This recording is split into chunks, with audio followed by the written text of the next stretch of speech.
kuliah kedokteran saya dengan IPK yang bagus minimal berapa misalnya. Nah ini turun teman-teman ke dalam kegiatan A1A. Oke, berarti saya harus bisa punya target IPS setiap semester berapa. Berarti saya harus kuliah ikut ujian dengan nilai minimal berapa dan seterusnya. Gitu ya teman-teman. Ini contoh orang pertama. Ada orang yang seperti ini. Tapi teman-teman ada yang belum clear tujuan hidupnya gimana, tapi sudah punya tujuan jangka panjang. Oke, ini saya ingin jadi dokter spesialis anak misalnya. Terus dia punya tujuan jangka pendeknya. Oke, saya selesai S1 dulu kedokteran saya. Terus kegiatan A1A-nya, oke saya berarti harus rajin kuliah, jangan sampai ada terkena tilang presensi, nilai saya minimal berapa. Ya.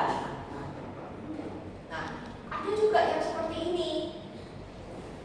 Udah deh, yang penting aku ini deh jadi dokter spesialis anak yang dikenal orang memiliki kompetensi yang baik. Oke, yang penting saat ini aku kuliah aja dulu deh, S1 ini diselesaikan dengan baik. Gitu ya teman-teman ya. Jadi nggak selalu perfect seperti itu, tapi mungkin setidaknya ini memberikan arah ke sini, ini memberikan arah ke sini. Nah, ada juga yang seperti ini aja. Udah deh, yang penting aku selesaiin dulu kuliah S1 kedokteran. Gitu ya teman-teman. Dan kegiatannya apa? Ya, prioritas utama itu saat ini adalah kuliah, menjaga kesehatan dan seterusnya. Gitu ya teman-teman. Jadi setidaknya bukan cuma kegiatannya aja, tetapi kegiatan ini digerakkan oleh ada satu sense of direction, dan itu yang sifatnya jangka pendek, jangka panjang, ataupun sampai satu tujuan hidup yang utama. Gitu teman-teman. Oke, nah nanti kalau teman-teman tertarik gitu ya, orang itu punya tujuan hidup itu nanti kaitannya dengan apa saja teman-teman. Jadi ada orang-orang yang punya tujuan hidup gitu ya, tapi mungkin merasa bahwa aku jadi dokter ini karena disuruh oleh orang tua aku mungkin gitu ya. Aku nggak terlalu merasa tujuan ini berarti atau bermakna bagiku. Bisa teman-teman gitu ya. Jadi belum tentu ini connect ya. Nah ada konsep lain tentang coherence teman-teman. Ada orang-orang yang punya tujuan hidup tapi mungkin merasa bahwa kayaknya pengalaman-pengalaman dalam hidupku itu satu sama lain nggak ada kaitannya, nggak ada benang merahnya, gitu ya. Idealnya kalau seseorang itu ingin punya makna hidup maka perlu punya 3 komponen ini. Kali ini karena keterbatasan waktu kita fokus di tujuan hidup ini, gitu ya teman-teman. Setidaknya kita menyadari bahwa apa yang kita jalani saat ini, gitu ya, ada arahnya. Dan ternyata teman-teman menurut riset tujuan hidup itu kalau kita punya itu gitu ya, itu akan menolong kita apa sih gitu ya. Pertama, akan berkontribusi terhadap kekuasaan hidup. Jadi orang-orang yang punya tujuan dalam hidupnya bukan cuma sekedar menjalani kegiatan pokoknya yang penting sibuk gitu ya, bukan produktif ya. Bedakan ya teman-teman. Sibuk itu kita punya banyak kegiatan, tapi produktif itu bicara kegiatan kita itu ada kaitannya dengan value yang kita punya gitu ya, hal yang penting dalam diri kita serta kaitannya sama tujuan yang kita mau capai gitu teman-teman. Nah ternyata orang-orang yang punya tujuan hidup ini ya cenderung lebih puas dalam hidupnya. Mereka punya harapan dan semangat hidup gitu ya. Ini menarik ya teman-teman, ada temuan yang mengaitkan ini ya, bukan sebab akibat tapi berkorelasi dengan risiko sakit yang berkurang dan lebih panjang umur. Loh kok bisa gitu ya teman-teman? Karena ternyata orang yang punya tujuan hidup gitu ya, mereka sadar bahwa untuk mencapai tujuan hidup itu saya perlu menjaga kesehatan saya perlu punya gaya hidup yang sehat sehingga tujuan itu bisa tercapai teman-teman gitu ya. Nah ini ditemukan juga gitu ya, bisa bertahan dari godaan sesaat teman-teman ketika orang itu punya goal, lebih tangguh, lebih mampu pulih dari kegagalan, lebih tahan banting ya bahasanya, lebih resilient gitu ya teman-teman. Dan ini teman-teman, mereka yang punya tujuan hidup juga ditemukan berkorelasi cenderung memiliki penghasilan dan jumlah kekayaan yang lebih tinggi gitu ya, karena ketika dia sudah punya satu tujuan yang jelas, misalnya mungkin kalau di kalangan Gen Z atau saya punya traveling keliling dunia gitu ya, saya kepinginnya adalah financial freedom mungkin seperti itu gitu ya. Nah maka dia akan lebih bisa mengontrol dirinya, mengelola kalau gitu saya nggak bisa nih boros gitu ya, saya harus bisa mengelola pengelolaan keuangan saya dengan baik supaya tujuan tersebut bisa tercapai gitu ya teman-teman. Ini menurut temuan penelitian-penelitian yang sudah ada. Nah silakan ya teman-teman nanti kalau mau diskusi atau pertanyaan. Nah pertanyaannya untuk direfleksikan gitu ya, apa sih sebenarnya tujuan teman-teman kuliah kedokteran? Atau gitu ya, udah aku kuliah ke dokter ya pasti jadi dokter dong gitu ya. Sekarang pertanyaan ibunya, kalau teman-teman nantinya sudah jadi dokter, apa sih yang teman-teman cari? Apa tujuan teman-teman menjadi dokter? Ini nggak harus dijawab ya teman-teman, tapi coba direnungkan kembali atau direfleksikan. Beberapa kali bertemu dengan yang dari jurusan kedokteran gitu ya. Saya tahu kuliahnya challenging teman-teman gitu ya. Dulu mungkin pada waktu awal masuk ke jurusan kedokteran gitu ya, ada beberapa motif-motif yang wah saya ingin membanggakan orang tua saya masuk jurusan kedokteran. Ada yang berasal dari daerah, dia di daerah saya itu layanan kesehatannya masih buruk, banyak kasus-kasus yang belum bisa tertangani karena kurangnya dokter yang kompeten gitu ya. Wah nanti satu waktu saya ingin kembali ke daerah saya buka praktek, ada yang alasannya begitu.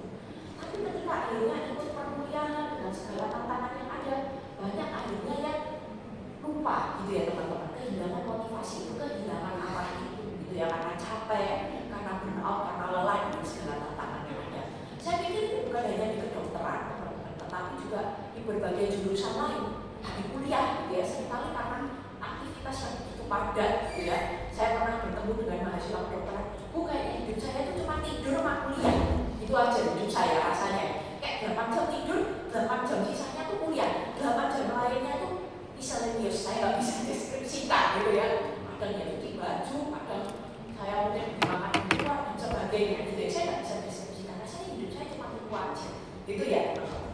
Mungkin ada pertanyaan apakah ini sesuatu yang wajar, normal dan seterusnya gitu ya teman-teman. Selama teman-teman being aware Tuhan, oke saya tahu kenapa saya kuliah, kenapa saya tidur, kenapa saya menjalani semua kesibukan ini, apa sebenarnya yang saya cari. Selama teman-teman menyadari hal itu, ups and down tentu wajar ya teman-teman. Tapi yang penting kalian tidak kehilangan. Seringkali banyak mahasiswa akhirnya lost gitu ya, karena merasa aduh nggak tahu hidupku ini mau dibawa kemana gitu ya teman-teman. Oke, itu silakan ya nanti kalau ada diskusi, ada pertanyaan, tadi dokter Lia juga menyampaikan, boleh kalau mau curhat colongan, nggak harus mengaku, Bu saya mengalami ini, boleh pakai inisial atau boleh teman saya mengalami ini ya, sering gitu ya teman-teman ya, anggap blind case gitu ya teman-teman. Nah ini pertanyaan kembali ke teman-teman untuk direfleksikan ya dari topik ini. Mungkin satu waktu nantinya ketika teman-teman berjumpa dengan case apa ya, anak remaja gitu ya teman-teman, memang ya tujuan hidup ini salah satu isu-isu yang krusial ya di masa-masa seperti ini gitu ya. Biasanya kalau ketemu anak SMA, pertanyaannya aku kuliah jurusan apa? Nanti kalau udah kuliah pertanyaannya nanti setelah lulus aku mau berkarir jadi apa? Ini ya teman-teman. Saya ingat waktu itu sempat memberikan juga kuliah tamu di MM ya, kedokteran. Sorry teman-teman, Magister Manajemen ini. Ternyata di Magister Manajemen UC itu ada saya bertemu dengan yang dulunya dia itu S1 kedokteran teman-teman. Terus dia ngambil profesi dokter, terus kemudian dia kuliah lagi teman-teman, ngambil MM Magister Manajemen itu teman-teman. Nah dia galau waktu itu sempat di kuliah kamu sempat cerita, saya enaknya menjalani karir saya sebagai dokter atau saya mendalami bidang manajemen gitu ya, karena dia kebetulan punya klinik teman-teman. Tentu kalau sebagai dokter maka dia harus menguatkan kompetensi profesi dia ya teman-teman sebagai dokter. Tapi kalau fokus dia adalah manajemen klinik, maka fokus dia lebih ke gimana ya supaya klinik saya sustain, kalau bisa mungkin buka cabang, dia bingung pilih yang mana itu ya teman-teman. Karena dulu waktu itu mikirnya ngambil MM supaya bukan cuma sekedar prakteknya aja, tapi gimana supaya klinik ini bisa di-manage dengan baik gitu teman-teman. Nah ini contoh ya bagaimana situasi-situasi kadang-kadang iya ya, nggak cuma pergumulan tujuan hidup itu kan pergumulan orang lain, uang-uang dan lansia gitu ya teman-teman gitu ya, tapi itu memang pergumulan yang penting dari isu anak remaja bahkan usia dewasa muda. Nah ini tadi ya teman-teman. Biasanya tujuan hidup itu akan dipikirkan kembali ketika kita merasa bosen, merasa hampa, kosong, mungkin merasa kok lonely gitu ya teman-teman. Udah banyak yang dicapai, tapi kok merasanya feeling numb gitu ya, nggak berarti apa-apa gitu ya. Atau merasa itu nggak punya minat, nggak berenergi, nggak ada semangat hidup gitu ya teman-teman. Mungkin suatu waktu kalau nanti ada pasien teman-teman yang cerita kayak gini, mungkin ada isu terkait hal ini gitu ya. Atau mengalami peristiwa penting dalam hidup, contoh apa ya, waktu ulang tahun gitu ya teman-teman, waktu bikin resolusi tahun baru, biasanya orang tuh mulai mikirin ya apa tujuan hidup yang aku mau capai. Nah ini masuk periode hidup yang berbeda ya. Tadi mungkin dulu waktu single mikirnya ya tujuan hidup pribadi. Kemudian nanti menikah, wah saya nggak boleh mikirin diri saya sendiri ya, saya punya keluarga sekarang. Itu ya biasanya waktu-waktu di mana orang memikirkan kembali tujuan hidup mereka. Nah ini teman-teman tadi saya cerita ya, usia 12 sampai 18 tahun, pertanyaannya seputar identitas diri. Aku ini siapa ya? Nanti aku ke depan akan jadi apa? Gitu ya. Biasanya nih masa-masa remaja lagi explore tentang hobi, jurusan, pilihan sekolah, karir ke depan mau jadi apa, gitu ya. Biasanya juga lagi seneng-senengnya punya idola, punya role model, sosok yang diikuti. Nah, mulai di usia 19 sampai 40 tahun, mungkin rata-rata kita berada di usia ini, teman-teman. Saya juga masih di usia ini, gitu ya teman-teman. Ngasih tahu masih muda tapi dengan cara halus gitu ya.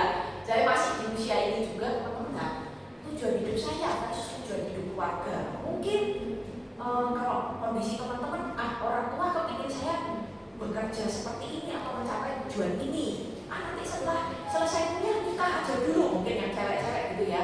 Mungkin teman-teman, enggak, aku nggak kepingin kuliah dulu, aku nggak kepingin menikah dulu. Aku masih mau mendalami dulu karir ini, diseriusin dulu misalnya gitu ya. Mempertimbangkan tujuan hidup saya dan tujuan hidup keluarga. Atau kalau di usia ini nanti seperti yang tadi Bu Lydia ceritakan, membina keluarga baru, menikah gitu ya teman-teman, akan juga memikirkan sebaiknya saya berkarir atau saya memilih mengutamakan keluarga dulu misalnya gitu ya teman-teman. Nah ini masa ini ya, masa dewasa muda lagi cari pekerjaan, cari pasangan hidup. Nanti kalau sudah ada pekerjaan pasangan hidup, biasanya next step challenge-nya membangun rumah tangga, memiliki anak-anak gitu ya teman-teman. Oke, nah sekarang teman-teman saya minta bantuannya. Nah ini ada angket, mungkin sering ya dimintain tolong mahasiswa psikologi isi kuesioner, isi angket, tapi nggak pernah tahu hasilnya. Nah sebentar saya ajak teman-teman untuk isi item-item ini, tetapi teman-teman akan dikasih tahu hasilnya. Ya, sekarang teman-teman dari lembar ini pakai aja baliknya ya, supaya nggak kesulitan. Nah simple, tidak rumit ya. Oke, saya nanti teman-teman akan menyajikan beberapa pernyataan item-item gitu ya. Teman-teman punya rentang pilihan jawaban dari 1 sampai 7. 1 sampai 7 ya. 1 artinya sangat tidak setuju, 7 artinya sangat setuju. Nah ini dikasih rentang pilihan. 2-nya tidak setuju, 3 agak tidak setuju, 4 netral. Gitu ya. Oke, coba sambil ini dulu dihayati dulu, karena mungkin ada di antara teman-teman yang saya biasanya kan dapat tentang pilihannya 5 sampai 7 gitu ya teman-teman, karena ada pilihan agak setuju dan agak tidak setuju. Oke, aman ya teman-teman, next. Nah, silahkan teman-teman jawab dulu pertanyaan ini nomor 1 sampai 5. Gak usah ditulis ulang soalnya, langsung dijawab. Saya sedang mencari tujuan atau misi dalam hidup saya, tapi tentang 1 sampai 7. Silahkan berikan nomor 1. Saya sangat setuju, saya sedang mencari, boleh berikan angka 7 gitu ya teman-teman.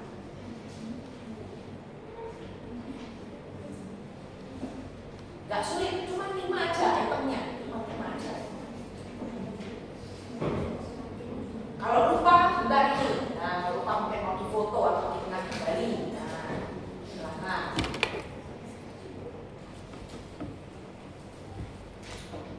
Yang dikumpulkan bukan ujian, tidak ada benar salah ya teman-teman. Mau dijawab sangat tidak setuju semua, boleh. Sesuaikan dengan real keadaan teman-teman ya. Nah ini 1 sampai 5. Kalau ada yang bingung, tidak dimengerti, boleh tanya.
3 sama 5. Saya memiliki suatu tujuan hidup yang mewakili siapa diri saya. Saya memiliki suatu tujuan dalam hidup yang menggambarkan siapa diri saya. Mirip memang, tapi gitulah memang item-item psikologi untuk memastikan kalau ini ya harusnya logikanya ini ya, gitu ya teman-teman. Pertanyaannya kok mirip-mirip? Iya memang teman-teman, gitu ya. Karena pertanyaan di psikologi itu item-item tuh nanyain kamu coba dari berbagai angle yang berbeda, gitu.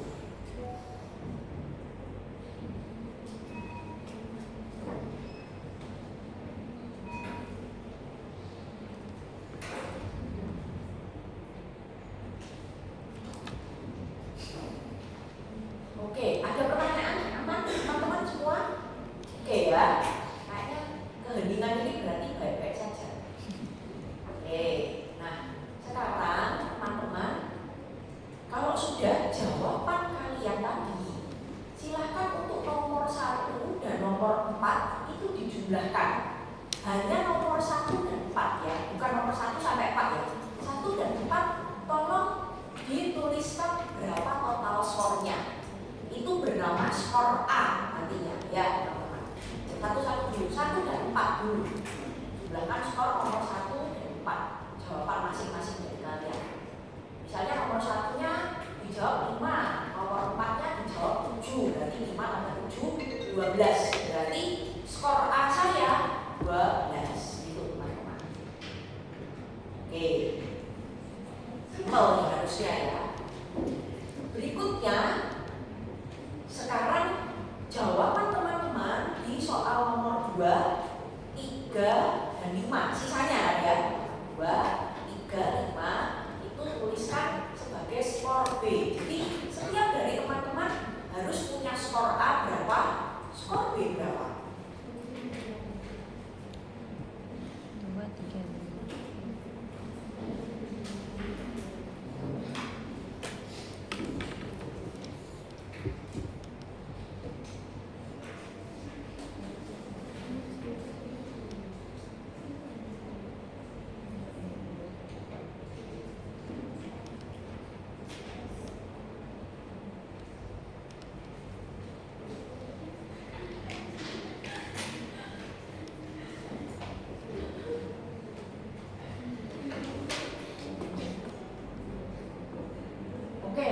Aman ya, kayaknya teman-teman kalau ada yang bingung boleh tanya ya. Oke, jadi setiap dari teman-teman sekarang sudah punya skor A dan skor B. Nah ini panduan berikutnya. Oh sorry, nah ini kalau di skor A gitu ya teman-teman, jumlah total teman-teman itu di rentang 2 sampai dengan 8, maka teman-teman bisa tuliskan ini kategorinya rendah gitu ya. 9 kalau skor teman-teman di rentang ini 9 sampai 14 maka tinggi gitu ya kategorinya. Skor B juga gitu, tapi ini beda rentangnya ya. 3 sampai 12 itu berarti rendah teman-teman. Terus kemudian kalau 13 sampai 21 itu kategorinya tinggi.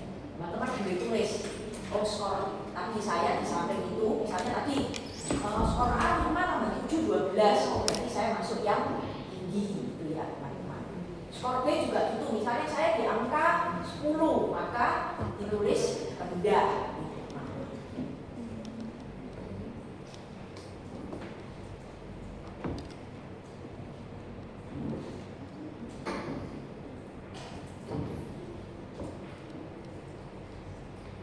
Aman?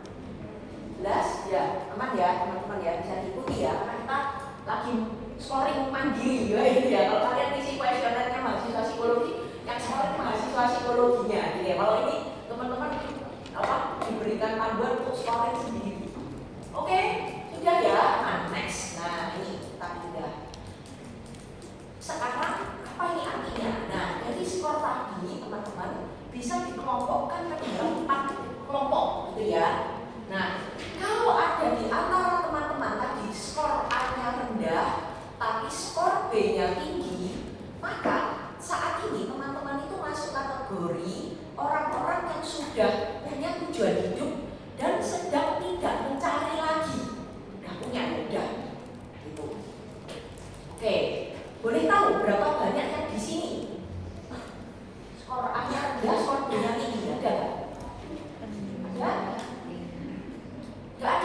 Oke, nggak apa-apa. Next, yang kelompok berikutnya skor A-nya tinggi dan skor B-nya tinggi. Ini adalah kelompok orang yang sudah punya tujuan hidup dan masih mencari. Ada yang di sini? Yang di B? Sorry, ini grup kedua, grup kuning. Ada nggak? 1, 2, oke, nggak apa-apa teman-teman. It's okay. Oke, siap. Thank you ya teman-teman yang raise hand. Oke, nggak apa-apa. Next, ini yang di kelompok orange. Skor A-nya tinggi, skor B-nya rendah. Artinya saat ini teman-teman belum punya tujuan hidup dan sedang mencarinya. Ya, oke. Ada yang di kelompok orange ini, teman-teman? Kelompok orange, tim orange ada? Gak ada. Oke, baik. Nah, di sini ada yang di merah, grup merah, teman-teman. Yang skor A-nya rendah, skor B-nya juga rendah. Ini belum punya tujuan hidup dan tidak sedang mencari juga. Ya. Berapa banyak yang di tim merah?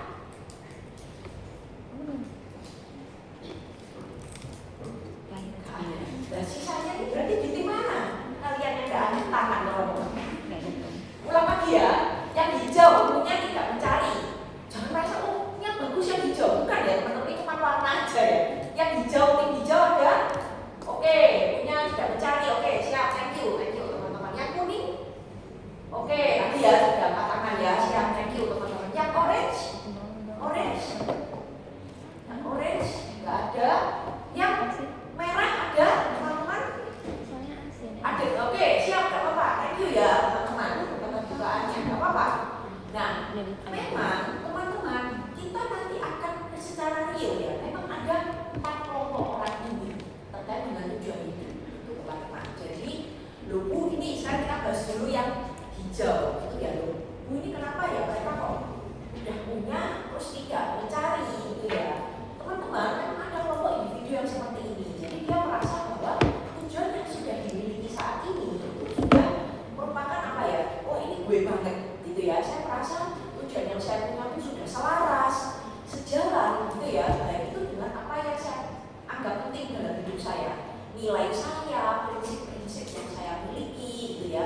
Dan tujuan yang saya mau capai ini bisa jadi juga mendapatkan konfirmasi dari orang-orang di sekitar saya. Jadi orang-orang seperti ini mungkin merasa sudah cukup dengan tujuan yang ada, gitu ya. Jadi mereka tidak mencari.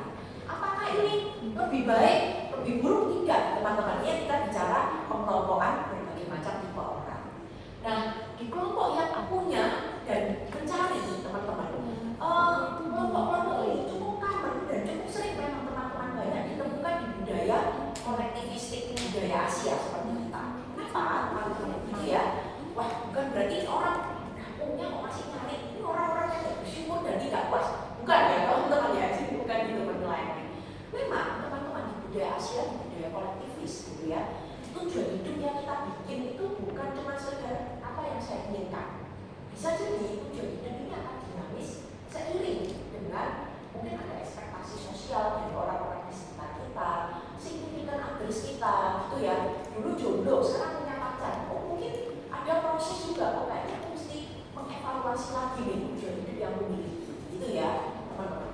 Atau bisa jadi sudah punya, tetapi merasa bahwa tujuan hidup yang dimiliki itu masih belum cukup meyakinkan, cukup clear sehingga individu tersebut merasa, oh aku masih perlu mencari kejelasannya, gitu teman-teman. Jadi bisa seperti itu penjelasannya. Yang di sini belum punya dan sedang mencari, ini juga oke teman-teman, itu ya karena sedang di dalam proses juga teman-teman untuk mencari apa sebenarnya yang akan menjadi dan usia teman-teman ya memang masih sangat wajar tadi ya di usia 19 sampai dengan 40 tahun teman-teman. Di kelompok merah teman-teman juga jangan merasa waduh aku kok dikasih warna merah, apakah ini pertanda dan tidak. Mungkin saat ini masih belum memikirkan ke arah sana, mungkin ada prioritas hidup yang lain yang saat ini mungkin ya udah cukup itu aja gitu yang sekarang sedang dijalani tanpa belum terlalu banyak memberikan effort ataupun energi untuk memikirkan hal apa yang sifatnya di depan gitu ya. Mungkin lebih ke fokus apa yang dijalani saat ini gitu ya teman-teman. Oke, jadi ini pengelompokannya ya berdasarkan kuesioner yang tadi teman-teman.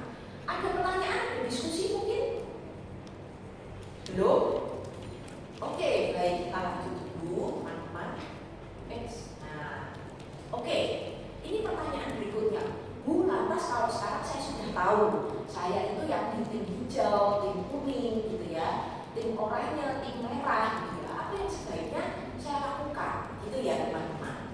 Nah jadi proses terkait dengan tujuan hidup ini proses yang sepanjang hayat ya teman-teman ya. Sepanjang umur hidup kita akan terus mengevaluasi, kita akan terus merefleksikan gitu ya. Saya nggak tampilkan di sini, tapi nanti setelah umur 40 tahun apa berarti tujuan hidupnya berhenti atau tidak ya teman-teman. Ada tantangan lain nantinya di usia 40 tahun ke atas. Sampai umur 60 ke atas ada nggak mikirin tujuan hidup? Masih teman-teman. Itu yang tantangannya beda. Kalau nanti di atas usia 60 tahun saya nggak tahu, mungkin ada orang tua teman-teman atau mungkin kakek nenek teman-teman gitu ya. Dirinya sekarang nanti dengan masa pensiun biasanya di usia itu gitu ya. Apa sih artinya hidup di usia pensiun? Tujuannya apa? Ngomong cucu gitu ya teman-teman ya.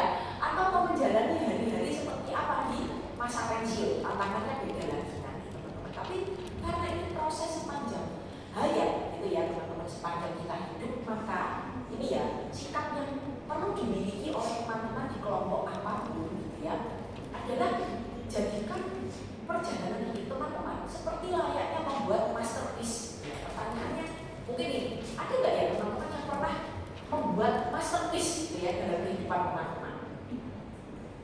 Mungkin kalau di sini ada yang suka masak gitu ya, mungkin ada satu masakan tertentu yang teman-teman anggap saya kalau masak itu paling enak, saya paling jago di masakan itu. Ya masakan itu adalah masterpiece saya gitu ya teman-teman. Mungkin makan masakannya nasi goreng nggak apa-apa, tapi kalau saya disuruh masak nasi goreng itu masakan yang paling enak daripada semua masakan yang saya bisa masak. Mungkin satu.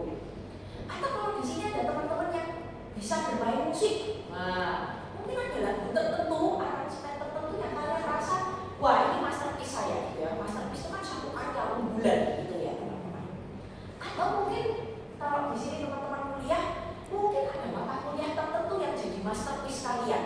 Wah, misalnya kalau mata kuliah pediatri, wah kalau urusan mata kuliah pediatri ini saya jagonya, merempun nilai saya A, gitu ya teman-teman. Mungkin ya, tapi kalau mungkin mata kuliah yang lain, mungkin bukan di situ jago saya, gitu ya. Jadi kayak semacam satu bidang, satu area yang teman-teman lihat ini adalah bidang yang terunggul, gitu ya buat teman-teman.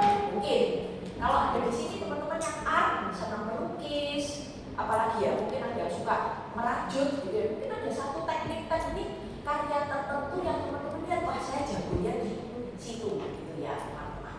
Nah beda-beda gitu ya, termasuk kita yang belajar di psikologi pun juga bisa punya expertise beda-beda. Oh ada yang masterpiece-nya tuh menangani klien-klien seputar berpacaran. Oh masterpiece-nya adalah menangani klien-klien seputar pergumulan karir misalnya seperti itu. Oh yang lainnya expertise-nya menangani klien yang secara khusus mengalami gangguan depresi gitu ya. Yang orang mungkin punya masterpiece beda-beda gitu.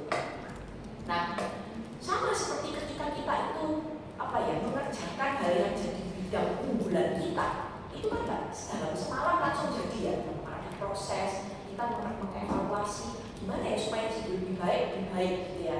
Jangan kita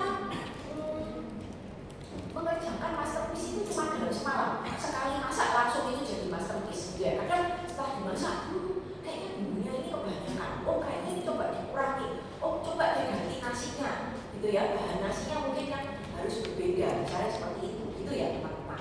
Atau mungkin misalnya musik, wah ternyata ini kalau dimasukin aransemen gitar atau kita ganti dengan alat musik yang akustik lebih enak gitu. Ada proses kita ngulik, ada proses kita evaluasi, ada proses kita secara kontinu untuk mengeksplorasinya gitu teman-teman. Nah sikap yang sama gitu ya, jadi ini namanya pendekatan life crafting gitu ya. Jadi kayak kita melihat perjalanan hidup kita itu sebagai hal yang kita bisa desain, kita rancang ulang gitu ya. Nah apa yang seharusnya kita miliki gitu ya, ini teman-teman. Jadi ada proses kita secara aktif untuk merefleksikan kehidupan kita di masa ini dan di masa depan.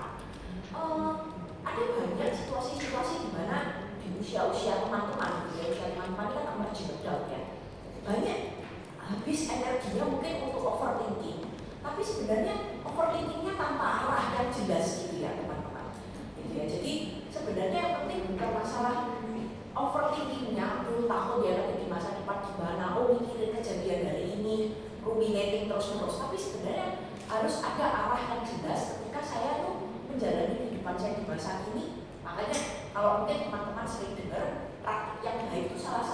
journaling ya teman-teman. Jadi journaling itu ada arahnya, bukan cuma nulis asal nulis gitu ya, tapi ada arah, apa yang ditanyakan, apa yang direfleksikan, apa yang dipikirkan. Kalau saya cukup banyak sekali aplikasi-aplikasi yang sudah bisa membantu untuk melakukan journaling gitu ya teman-teman. Oh, aku ini sudah kuliah sampai di semester berapa rata-rata?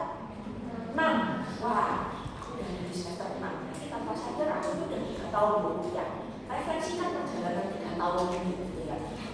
Saya seringkali juga bertemu mahasiswa psikologi udah kuliah 3 tahun. Sudah kuliah 3 tahun ini pelajaran psikologi kan macam-macam, sudah banyak berbagai macam. Yang kamu suka ada mana? Kamu merasa paling jago di mana? Nggak bisa jawab teman-teman. Gitu ya. Nah, kenapa? Ya ini mungkin karena ya cuma dijalani aja. Ya dari satu semester ke semester lain cuma lewat aja gitu ya teman-teman. Ya, jadi perlu proses ini. Yang kedua, merancang tujuan untuk aspek hidup yang penting. Nah, kadang-kadang tuh yang dipikir pokoknya kuliah. Nah, kita ini punya aspek hidup yang lain teman-teman. Kesehatan, akademik tadi ya, ada keluarga, ada karir, relasi sosial. Kadang-kadang fokusnya cuma akademik aja gitu ya. Tapi kita kan punya aspek hidup lain yang penting juga. Nah, perlu kita pikirkan, oh terkait kesehatan apa ya aku mau lakukan dengan kesehatanku gitu ya. Oh, untuk keluargaku kira-kira apa ya aku harapkan, sehingga kita punya hidup yang lebih balance gitu ya teman-teman. Nah, next, kalau bisa tentu buat rencana yang lebih spesifik dan mengeksekusi. Mungkin ada banyak yang bertanya, aku nggak usah tuh terlalu punya banyak harapan di masa depan. Makin terlalu banyak harapan takutnya kecewa gitu ya. Udah aku nggak usah bikin rencana. Kalau bikin rencana nanti gagal, saya juga kecewa dengan diri saya sendiri. Nah, ini bukan tidak membuat rencana atau tidak punya harapan ya teman-teman. Kuncinya justru pada ketika kita punya harapan, rencana ini, goal ini kita buat itu untuk ngecek harapan saya itu ketinggian apa tidak gitu ya. Kalau mungkin istilahnya harapan palsu, ada nggak di psikologi? Ada teman-teman penelitian yang meneliti itu ya. False hope itu ada ya, harapan palsu. Ada nggak high hope? Ada. Harapannya tinggi beda ya sama harapan palsu ya teman-teman. Ada harapan, kalau harapan yang palsu itu harapan yang jadi surga gitu ya teman-teman, tidak realistis. Tapi boleh nggak orang punya high hope? Boleh. Tapi kata kuncinya adalah pastikan harapan yang tinggi itu adalah harapan yang realistis. Banyak orang itu akhirnya nggak berani berharap sama sekali karena tadi takut harapannya ketinggiannya, takut harapannya terlalu tinggi, akhirnya tidak bisa tercapai. Ya tadi yang membedakan ya, harapan tinggi itu catatannya harus ada realistis. Harapan yang tinggi dan tidak realistis itu harapan palsu. Itu ya teman-teman ya. Oke, jadi harus clear bedanya. Nah, ketika kita menyusun rencana bukan berarti kita jadi terikat dan terkotak dengan rencana itu, tapi menyusun rencana itu tadi ya menolong kita. Oh, kayaknya nggak mungkin deh rencana ini works. Oh, kayaknya tujuan ini nggak realistis, gitu ya. Proses back and forth untuk kita ngecek tujuan kita, rencana sama realitanya, gitu ya teman-teman. Nah ini secara berkala mengevaluasi dan melakukan perubahan. Jadi bukan ya, wah taruh harapan terus tinggi mungkin, bikin rencana juga yang nggak masuk akal, nah akhirnya kecewa. Nah, padahal yang salah bukan harapan dan rencananya, tapi yang salah bagaimana persepsi kita, gitu ya teman-teman, ketika menyusun harapan dan rencananya. Nah, ini yang penting ya teman-teman, hal itu harusnya dilandaskan pada nilai-nilai hidup yang penting bagi individu. Nah, seringkali pada awal individu itu nggak ngerti, aku tuh punya nilai apa ya dalam hidup ini, gitu ya. Bisa dari apa tidak, setiap dari teman-teman kalian tuh punya values. Ini bukan masalah values ini ya teman-teman, tapi lebih ke arah saya itu punya satu prinsip, punya satu nilai tertentu yang saya itu pegang ataupun prioritaskan, gitu ya. Makanya tadi ada pertanyaan tujuan hidup yang menggambarkan siapa diri saya. Nah, siapa diri saya itu tahunya dari mana? Nah, ini sebentar nanti akan dibagikan worksheet ya untuk teman-teman ngecek sebenarnya dalam hidup ini, gitu ya, apa sih hal yang penting bagiku, nilai-nilai hidup yang sebenarnya melandasi aku berpikir itu sebenarnya apa saja, ya teman-teman. Oke, bisa dibagikan. Oke. Nah, ini nggak sulit ya teman-teman, ini sudah coba dimudahkan supaya ini tinggal centang-centang aja. Oke. Di sini silakan dibagikan, nggak dikumpulkan. Silakan diisi sesuai dengan keadaan teman-teman. Sebentar nanti saya jelaskan dulu ya.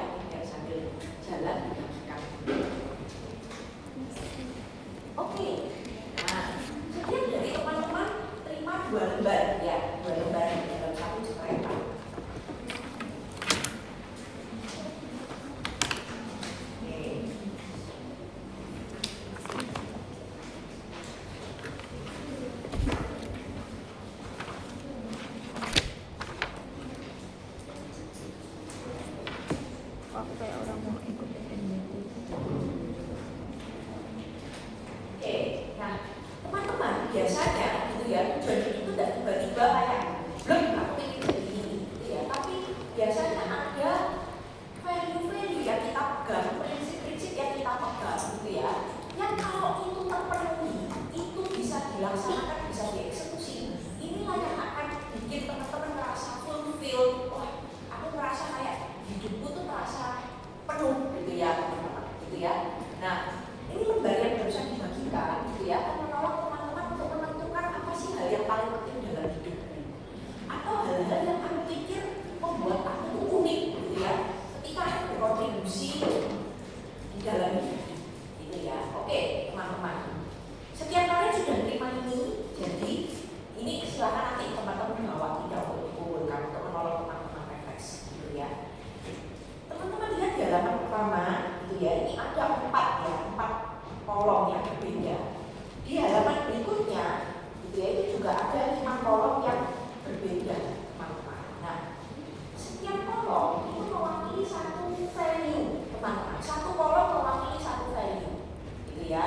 Nah, cara ngisinya gimana Bu gitu ya. Nah, silakan teman-teman gini, lihat dulu seberapa penting hal ini, seberapa mungkin hal ini terjadi di masa depan, ataukah kamu merasa kamu tuh sedang mencapai goal ini. Pertama, to be a very wealthy person. Nah, coba teman-teman pikirkan sebenarnya sekarang, apakah jadi orang yang super duper kaya raya? Itu seberapa penting sih buat teman-teman? Ya. Apakah itu sesuatu yang kamu inginkan terjadi di masa depan?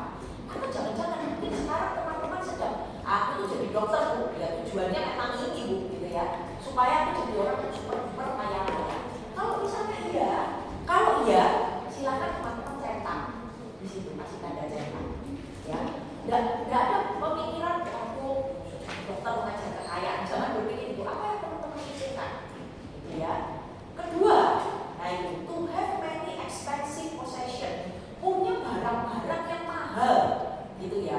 Apakah itu penting bagi teman-teman, gitu ya. Jadi 3 pertanyaan di atas itu akan membantu kalian. Nomor 3, menjadi sukses secara finansial, mungkin nggak harus super kaya lah, tapi sukses lah secara finansial, atau cukuplah lebih rich gitu ya, atau ini punya cukup uang untuk membeli apapun yang saya inginkan gitu ya. Nah, silahkan mana kalau wah ini cocok semua nih, kelima-limanya 1, 2, 3, 4, 5 dicetak semua boleh teman-teman. Jadi intinya semakin banyak cetakan di kolom itu makin memperkuat atau menunjukkan itu value yang penting bagi teman-teman. Nangkep ya? Misalnya wealth dicetaknya cuma 1, di tempat lain ternyata saya fame yang dicetaknya lebih banyak gitu ya. Berarti fame itu nilai yang lebih penting bagi teman-teman daripada wealth. Nangkep ya teman-teman ya? Nanti kalau ngumpul bisa tanya ya. Nah baliknya juga gitu, ada community, image, health, creativity. Kita misalkan, wah health ini yang aku pilih, jangan pilih values-nya dulu. Cek dengan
harapannya setelah teman-teman centang, teman-teman nanti bisa identifikasi, oh kolom yang terbanyak yang aku centang itu yang mana. Ya itu akan teman-teman bisa tahu, oh ternyata hal yang penting buat aku itu apa sebenarnya gitu ya, yang mendasari tujuanku, yang mendasari prioritas-prioritas dalam hidupku itu value apa.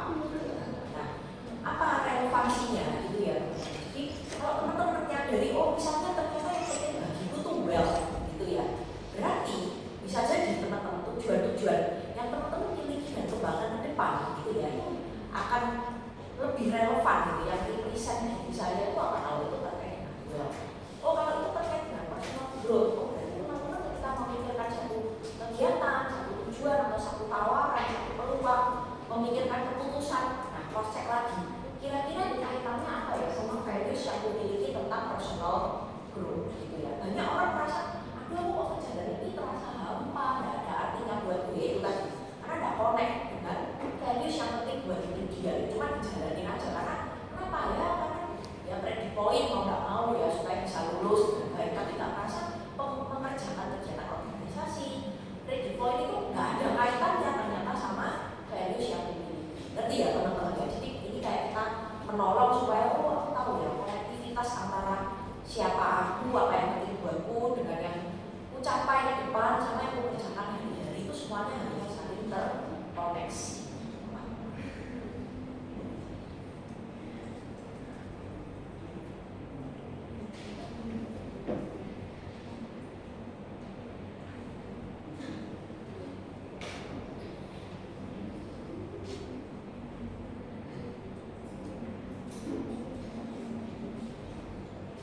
Oke, aman? Sudah selesai teman-teman? Adakah yang masih mengerjakan? Oke, kayaknya udah aman gitu ya. Jadi pertanyaannya, apakah ada yang lebih baik, lebih buruk satu dengan yang lainnya gitu ya teman-teman?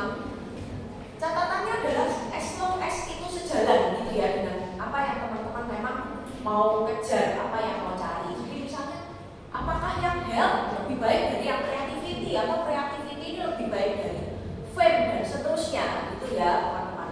Ini tiap orang mungkin bisa punya value lebih dari satu. Jarang saya menemukan orang tuh cuma value-nya creativity aja. Biasanya dia nggak punya kombinasi, oke creativity, fame sama health misalnya gitu ya, dan juga. Nah, sekarang pertanyaan berikutnya adalah bagaimana ketiga hal ini bisa harmoni gitu kan ya. Kadang-kala kita pikirnya, oh saya ingin mengutamakan kesehatan dulu daripada creativity ataupun fame gitu ya. Oh di lain waktu mungkin bisa jadi saya kedepankan creativity karena mungkin kita bicara tentang tugas, project dan sebagainya gitu ya. Mungkin nggak relate dengan fame, tapi yang penting adalah kita aware tentang values yang kita miliki. Kapan kita merasa oh ini akan lebih sejalan dengan values yang mana gitu ya. Kita mungkin tidak bisa merasakan seluruh values itu terlaksana dalam satu tujuan atau satu aktivitas saja. Oke, baik. Nah, kita tiba di bagian akhir gitu ya dari sesi ini. Jadi yang pertama, teman-teman, apa kita do message-nya? Yang pertama adalah punya tujuan hidup itu memberikan banyak manfaat positif gitu ya tadi ya bagi seseorang, teman-teman. Jadi apa sih kalau nggak punya tujuan hidup ya indikasinya adalah orang itu tadi ya merasa hidupnya nggak berarti, buat apa aku di dunia ini? Dan biasanya gangguan depresi salah satu indikasinya ya orang ini nggak merasa punya tujuan hidup. Jadi kalau teman-teman saat ini merasa setidaknya tahu apa yang aku lakukan, kenapa aku lakukan itu, bersyukurlah untuk hal itu. Gitu ya teman-teman ya. Karena ada orang-orang juga yang nggak punya dan nggak tahu kenapa aku sampai hari ini harus hidup gitu ya. Nah ini teman-teman secara berkala refleksikan prioritas kegiatan sehari teman-teman dengan tujuan hidup yang kalian miliki dengan nilai yang mendasarinya. Nanti kan teman-teman sudah dipandu gitu ya. Yang pertama tadi kan ini bicara priority, terus teman-teman tadi juga sudah tahu oh aku tuh di posisi yang udah tahu tujuan hidup sedang nyari. Oh aku di posisi yang belum ada tapi juga belum nyari. Atau aku di posisi yang sudah ada masih nyari atau belum ada dan sedang mencari. Itu ya empat tadi kombinasi itu. Dan tadi teman-teman belajar mengidentifikasi values yang mendasari. Jadi kita akan lebih istilahnya apa ya, well-being itu terjadi ketika kita align gitu, selaras gitu ya teman-teman antara prioritas kegiatan sehari-hari, tujuan hidup yang jadi directionnya sama nilai-nilai yang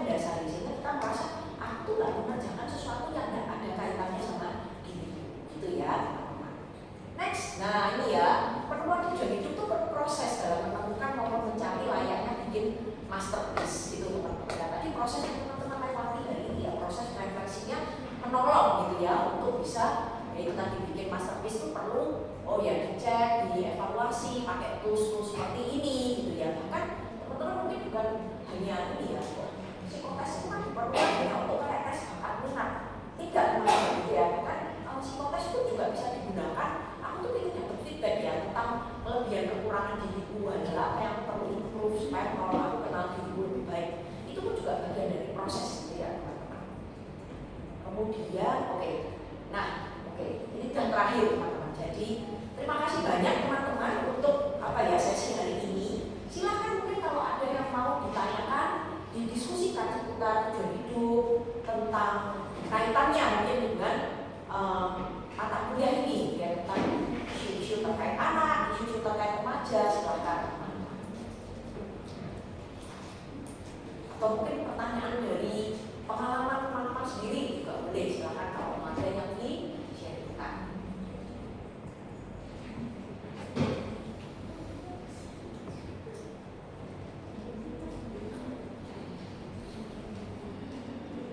Oke, baik.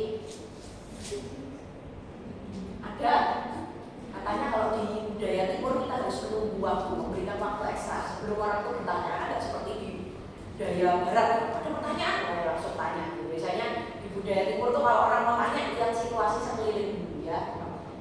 Tanya gimana ya, ada yang tanya gitu ya. Oke, baik. Mungkin memastikan ya teman-teman ya, apakah dari penjelasan ini gitu ya, teman-teman cukup bisa mengikuti, cukup bisa dipahami dengan jelas. Oke, baik. Terima kasih teman-teman. Apakah refleksi barusan yang teman-teman tadi ya lewat game di awal, mengisi questionnaire, barusan mengisi values list ini cukup bisa diikuti oleh teman-teman yang non psikologi? Oke, aman ya. Oke, siap. Terima kasih teman-teman buat feedbacknya, gitu ya. Kalau memang tidak ada pertanyaan lagi, terima kasih teman-teman untuk proses ini. Mohon maaf juga bila ada kekurangan, saya kembalikan lagi ya ke dokter ya. Mungkin sambil saya tadi kalau ada teman-teman yang belum presensi ya kali ya di awal ya, kita terus mungkin ada yang join, tapi ini belum sempat presensi. Terima kasih dokter ya. Oke, baik, terima kasih banyak Bu Livia atas insight-nya kepada mahasiswa semua. Semoga apapun yang diberikan Bu Livia pada siang hari ini adik-adik bisa mengambil maknanya dan bisa menjadi pembelajaran. Oke, yang belum absen mungkin bisa segera absen supaya mau segera ditutup. Yang RC masih ada lagi, kalau mungkin harusnya yang IC masih ada? Enggak ada. IC udah ya.